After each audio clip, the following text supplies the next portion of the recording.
สบายดีพ่อแม่พี่น้องและFC ทุกๆคนเนาะมาพบมาพ่อกับสาวลาวสินเก่าสินเคยเมื่อนี้ก็สิไปพบพ่อสาวไปเฮ็ดกิจกรรมนำอันนั้นทางคณะในบ้านเพิ่นเนาะก็คือเฮาสิไปเฮ็ดกิจกรรมหยังแหน่ก็เชิญรอชมรอติดตามเฮาก็สิให้แพนด้าเป็นตากล้องเด้อพี่น้องมื้อนี้สาวลาวมีภารกิจก็เลยขออนุญาตบ่ได้เป็นตากล้องอุ้ย สวยหนาละบ่ ผมยึงยาวท้ายนะอันนี้กับผมยึงยาวท้าย ดีพี่น้องสบายดีพี่น้อง ให้ก่อนไปผมยึงยาวท้ายหักเขากล้องได้พี่น้องเอ้ยผมยึงยาวท้ายแต่เขากล้องไปพี่น้องไปโรงเรียนพุ่นแหละเนาะเพราะว่าเขาสิมีกิจกรรมเปิดงานครัวแล้วก็มีผ้าป่ามาในโรงเรียนเนาะพี่น้องตอนนี้ก็มาฮอดงานแล้วเนาะพี่น้องก้นกันเริ่มมามีแต่นายบ้านเพิ่นคณะในบ้านเพิ่นมาก่อนสาวลาวก็มาฮอดฮัลโหล1 2 3ฮัลโหลจัดบอลส่งซ่องหรือว่าบองต่อยอดหรือว่ามันจังสีบอกไอ้แขกไอ้คนเลยเนาะ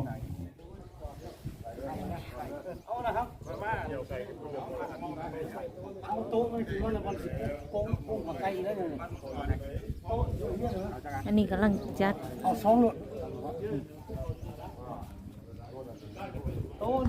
จัดโต๊ะจัดงานกำลังเริ่มต้นโดยพ่อใหญ่พามแล้วก็มาจัดแจงเครื่องของจัดโต๊ะให้เจ้านายเพิ่นนะป้าหมูเจ้าหน่อย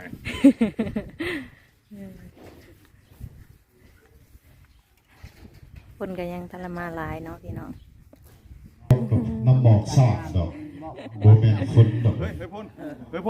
บอกพอเปียกแล้วเนาะพอดีปรับเป็นสูงเป็นมามอบครูวะมันนี่ฟ้าดินเป็นสงานเพิ่นว่าไตได้ปีนึงแล้วยังไม่ได้มอบนะเจ้าขนาดฝนเพิ่นก็ยังตกมื้อนี้ก็เลยสิเปิดเป็นทางการสิเปิดเป็นทางการรวมบุญรวมศิลป์ในการเปิดครัวหัวประแดกเนาะเป็นเส้นทาง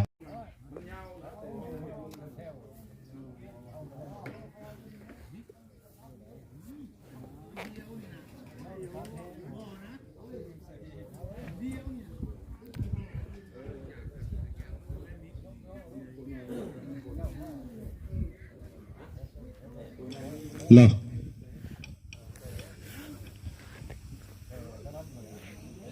เห็นอยู่บ่อยสู้อ้าวไปทางใดสัตว์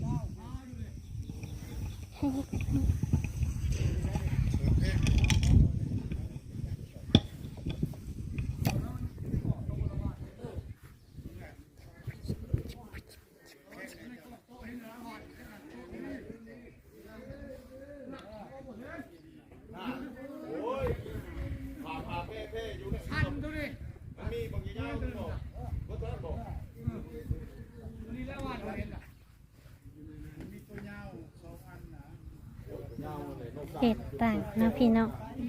ในห้องเสร็จต่างอยู่ตอนนี้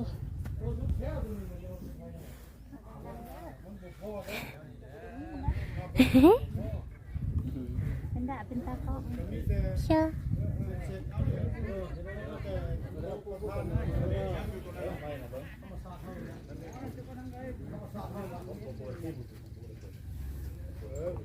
เอามาเสื่อมอยู่พี่แล้ว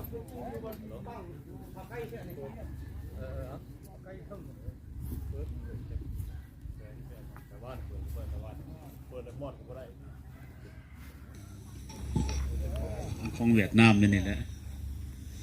ฮัลโหลยังเพลิดเดี๋ยวมันยังจะได้ไม่บอก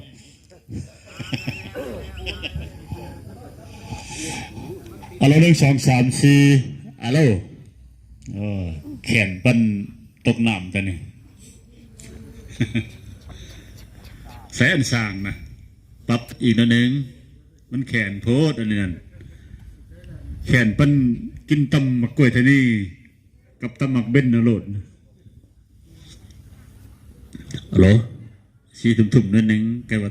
คำว่าแหลมกับแหลมโพดหนูไหมแหลมจนตั้งกับอยู่ฮัลโหล อารมณ์1 2 3 4มันโคนิดนึง มาบ่หลายเนาะพี่เนาะ เอาสุขสบายดีพ่อแม่พี่น้องชาวบ้านน้ำมงเฮากลุ่มโนนสบางบรรดาทานบรรดาการจะตั้งทุกภาคทุกส่วนเนาะดังอยู่ในถ้ำกระยามันใครก็บ่ดัง เฮียนเนาะพี่เนาะได้ยินว่า เอาที่ว่ามื้อนี้ เนาะพี่เนาะ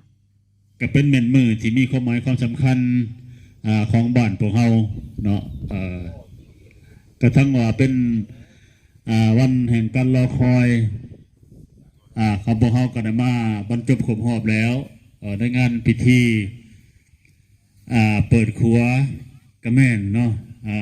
ดังนั้นทางบ้านพวกเฮาก็ได้จะตั้งกองผ้าป่าสามัคคีคันผ้าป่ากับผ้าป่าคันแบบ สิพามาเบิ่งทีมงานแม่ครัวเฮาป้าทีมงานแม่ครัวเฮาก็ขมุกขมุก สบายดีพี่น้อง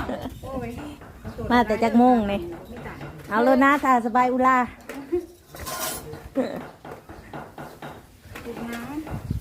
เครื่องในมันสบายดีพี่น้อง เขามาบุกทางนี้ทางนี้กะขมุกขมุนซอยชีซอยเนื้อมาแต่สะอูเอ้ย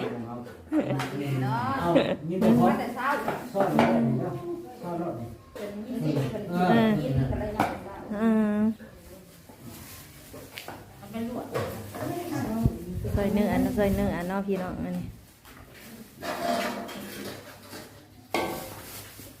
อันนี้คือทีมงานแม่ครัวเพิ่นเนาะมื้อนี้ก็เป็น ตอนนี้เนี่ยพองกำลังจัดน้ำเนาะพี่เนาะ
สิงเอาแล้วแหละ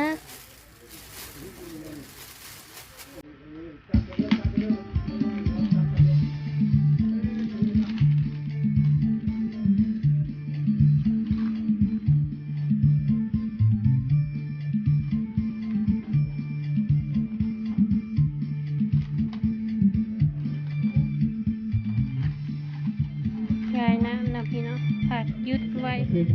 มื้อนี้ก็เริ่มแล้วเนาะพี่น้องคนก็มาหลายแล้วเนาะ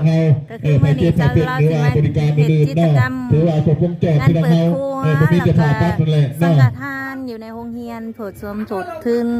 ก่อกำแพงโรงเรียนเนาะพี่น้องเนาะการทางก็มีหลายหน้ามากตาแล้วก็คณะการจัดตั้งเพิ่นก็หลายคู่หลายคนเนาะก็มีหลายคู่หลายคนคณะทั้งเมืองเพิ่นก็มาหลายคู่หลายคนเนาะพี่น้องมันนั่งท่าเพื่อว่าเฮาสิเฮ็ดกิจกรรมหรือว่าได้จับคันให้ทางคณะนายเพิ่นเนาะพี่น้องก็คือก็ขอขอบใจในบ้านเนาะที่ให้สาวเราได้มาเป็นเกียรติร่วมพิธีงานต่างๆเนาะก็คือเฮากับมาหลายหน้ามันตาปลาโคตรน้ำได้พี่น้องสบายก็เป็นดาสิมาเป็นตะกล้องให้เฮามื้อนี้เป็นดาสิมาเป็นตะกล้องให้มื้อนี้ เนาะถือว่าเนาะก็มีหลายบ้านเนาะทางติ๊กบุษดีเนาะกรรมการประธานสมพรศรีหราชเจ้าเอาเซินสีไปไว้เนี่ยเนาะต่างทางอีกเนาะทางไว้ทางในบ้านนี่ก็มีเลยเจ้าเอาน้ำหลังเนาะก็ไฟเด้อโคศกกับปนาคาวน้ำหลังเนาะ16เนาะทางอาจารย์ดินแปลง17ทางหมอดวงตาเนาะสุขศาลาสีสว่างเฮานี่แม่นบ่เนาะสิแม่นเลยเอาเซินไว้เนี่ยเนาะ18ทางโคศกเนาะ18เอาถือว่าไปแล้วเขายังยายน้ำหลังเนาะถือว่าทางการนำเขาเซิร์นออกไปประจำหน้าที่เนาะเพื่อหักของขวัญให้อันทานสุริพลเนาะเอาทานอบเอาเด้อทานน้องในข่าวในฝากทานสุริพลไสยลาภเราเอาเซิร์นพวกสิบกนี่เซ็ตพวกนี้พวกเขาขอโทษขอใครมันตาม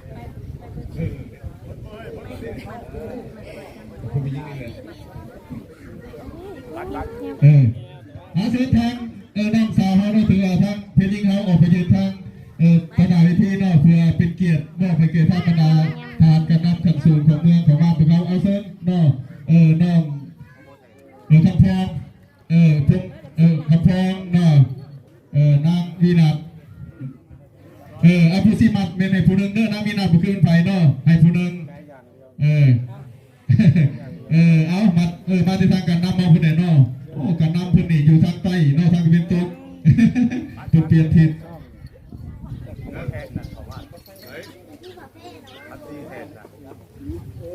เอาทางตีแทนเนาะเส้นต่างหน้าไปเนาะเจ้าถือว่าเป็นเกียรติมากแล้วนี่เนาะเอาตัวเบอร์เป็นระเบียบนะพี่น้องตัวเบอร์เป็นนิยายเป็นเด้อเจ้าตัวเบอร์เป็นนิยายบ่อยตัวบาเดียวเจ้าเอาถือว่ามาไปแล้วเนาะนี่เป็นทางทองมีน้องสวัสดิ์เนาะกรรมการประจำผักเมืองเนาะหัวหน้าจิตตั้งเมืองถือว่าประธานกลุ่มบ้านที่เจ็ดของพวกเราพอลงมานี่โอ้ยหนทางอยู่เป็นหอมคนว่าเนาะการขโมยกับใจเด้อทางยายเฮาถือว่าต่อไปนี่สิเป็นเจ้าเมืองเองเจ้าเอาถือว่าพ่อแม่ผู้ชมทั้งนี่ก็ถือว่าให้เบิ่งเนาะเจ้าเอาทางสีน้ำเมาเนาะทานติ๊กบุษดีถือว่ากรรมการผักเมืองทานล้วนสีหาจักนี่มื้อนี้ถือว่าพวกเราได้ตั้งขบวนนำเมียของเพิ่นนี่แหละเนาะคือแม่กองถือว่าก็เป็นเมียของพอล้วนเฮานี่แหละเด้อเนาะมีหยังก็ถือว่าสวยกันพี่น้องเฮาถือว่าเพิ่นก็เป็นเจ้าภาพเจ้าศรัทธาเอาครัวมานี่ก็แม่นเพิ่นนี่แหละเนาะเจ้าเอาต่อไปเป็นนายาคือใส่กล่องทานเวิร์นไซทานลำทอนสาพันธ์ไปยิงนี่โอ้อยู่ใกล้กันเนาะทานสีโนเนาะถือว่าห้องผู้บริการทานสีลาเพชรต่อมาทานสมพรศรีหราชการได้ข่าวในฟังนามง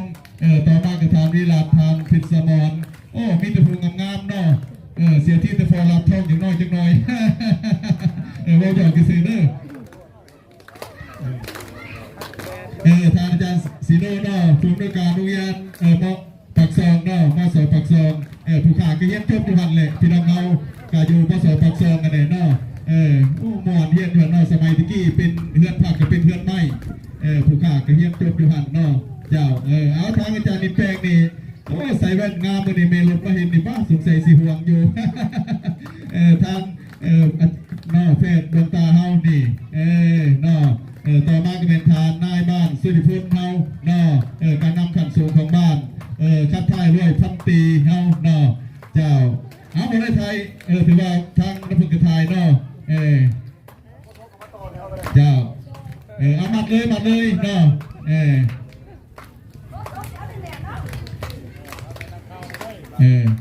เจ้าเอาขอตบมือใส่อีกทีนึงพี่น้องเฮาเจ้าเอาซื้อประทานเข่เขาพักผ่อนมาดีเนาะถ่ายรูปกันหน่อยเอาขึ้นมาอยู่ถ่ายรูปสิก่อนเนาะเอาทางเพชรยิงเอากับขับไปเด้อน้องคำทองเนาะ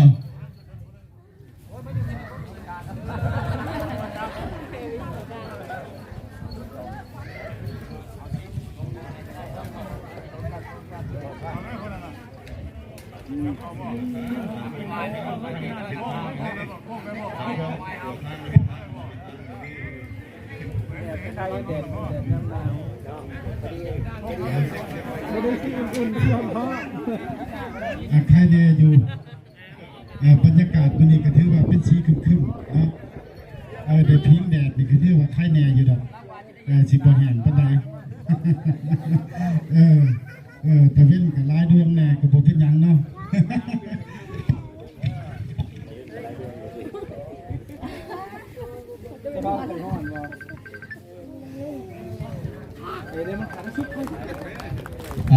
เจ้าขอเสียงเต็มบ้านนะพี่น้อง